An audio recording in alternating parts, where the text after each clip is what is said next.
একই বলে কপাল, রাখে আল্লাহ মারে কে। বাংলাদেশ আওয়ামী লীগের মধ্যে দেখেন যে যেভাবে নেন, আমি বরাবরই বলি জুনায়েদ আহমেদ পলক মানুষ হিসেবে কিন্তু খারাপ না, কিন্তু আওয়ামী লীগ সরকারের একদম শেষ আমলে আইসা ইন্টারনেট ইস্যুতে, শাটডাউন ইস্যুতে বড় ধরনের ভিলেন হয়েছে। আর দুর্নীতি অপকর্ম এগুলো এই দেশের রাজনীতিবিদরা সবাই করে পলকের বাইরে। তবে রাজনৈতিক কিছু শিষ্টাচার আমি দেখেছি যেটা জুনায়েদ আহমেদ পলকের মধ্যে ছিল। অন্যান্য আওয়ামী লীগের নেতাদের তুলনায় তুলনামূলক ভদ্র হিসাবে তিনি ছিলেন। ইভেন জেলে যাওয়ার পর বিভিন্ন সময় বিভিন্ন বক্তব্য দিয়েছেন, কিন্তু এটা গায়েবী মদত বলেন, প্রশাসনের মদত বলেন, নিজের সিস্টেম বলেন, বাট এটা হয়ে গেছে। ভাবা যায় যে বঙ্গবন্ধুর সেই স্মৃতি বিজড়িত বাড়ি ৩২ ধানমন্ডি, এইটা ভাইঙ্গা গুড়াই দিছে বুলডোজার দিয়া। আওয়ামী লীগের বহুত বড় বড় বাঘা বাঘা রাঘব বোয়াল প্রত্যেকের বাড়িঘর জ্বালায়া পোড়ায়া অস্থির করে দিছে, কিন্তু দিন শেষে পলকের বাড়ি এক ক্যারিসমাটিক ওয়েতে বাইচা গেছে। তবে আমি পুলিশকে ধন্যবাদ দিই, কারণে আমরা এই পুলিশে চাই, পুলিশ সার্ভ করবে রাষ্ট্রকে, জনগণকে। অপরাধী যে তার বিচার করবে আইন, কিন্তু তার পরিবার, তার বাড়িঘর, তার জানমালের নিরাপত্তা দিতে বাধ্য এই রাষ্ট্র এবং আমাদের পুলিশ। আমরা এটাকে সাধুবাদ জানাই। ঘটনার প্রেক্ষাপট হচ্ছে, হঠাৎ করেই পলকের বাড়িতে একটা ব্যানার দেখা গেছে, যেটা আপনারা ছবিতে দেখেছেন, অস্থায়ী পুলিশ ক্যাম্প।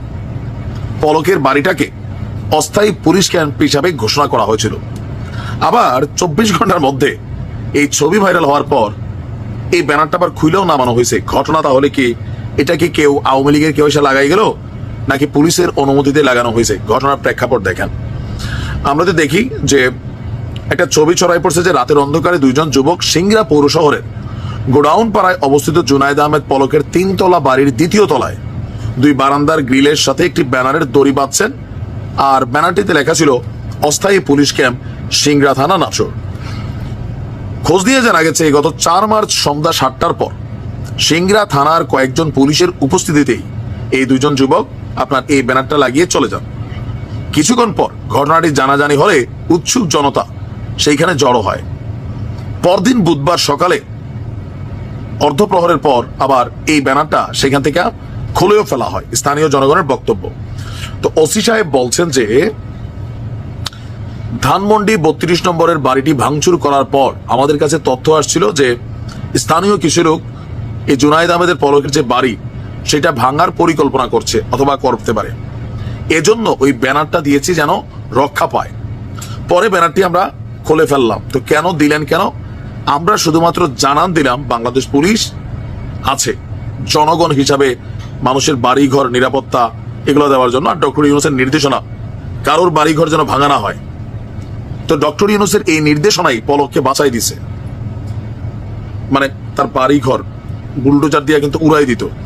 পুলিশের রাজশাহী রেঞ্জের এডিশনাল ডিআইজি বলছেন এরকম একটি আশঙ্কা ছিল, সেই হিসাবে তাৎক্ষণিকভাবে ওই ব্যবস্থা নেওয়া হয়েছিল। এটা কৌশলগত বিষয়। আর আপনারা জানেন যে মব জাস্টিসের ব্যাপারে স্বরাষ্ট্র উপদেষ্টা ডক্টর ইউনূস কড়া ভূমিকায় কিন্তু আছেন। এখন পলকের বাড়ি ভাঙা এটা একটা মব জাস্টিস ইস্যু হইতো। আর গেল মাত্র ২ দিন আগে যে এস টি ইমামের ছেলের শ্বশুর বাড়ির সাবেক, সেখানে যেটা ঘটছে এটা নিয়ে কিন্তু সরকার নিন্দা জ্ঞাপন করছে, অনেকে গ্রেপ্তার করছে।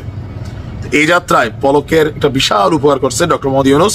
একটা নির্দেশনা দেওয়া যে আইন শৃঙ্খলা বাহিনীকে জানমালের নিরাপত্তা দিতে হবে, আর আমাদের পুলিশ সেটা করে দেখাইছে। ভালো থাকুন, আসসালামু আলাইকুম।